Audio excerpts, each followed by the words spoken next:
Se tu corri in piazza San Marco e gridi all'Akbar, fai 4 passi e ti abbattiamo. Cioè noi ti abbattiamo, abbiamo i cecchini, ti abbattiamo. Abbiamo aumentato le difese.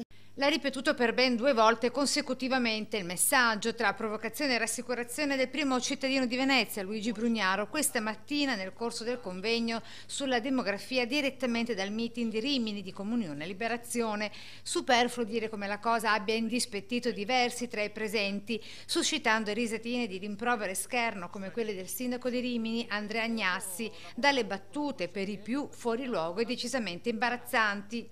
No, intanto spero che, adesso dirò a qualche romagnolo che va in piazza San Marco di non urlare Romagna mia, perché non si sa mai. Ma incurante di tanto sarcasmo e derisione, Brugnaro dal canto suo tira dritto, volendo così tranquillizzare quanti tra residenti e turisti popolano il centro storico in Laguna, dove la sicurezza è stata potenziata, rassicura.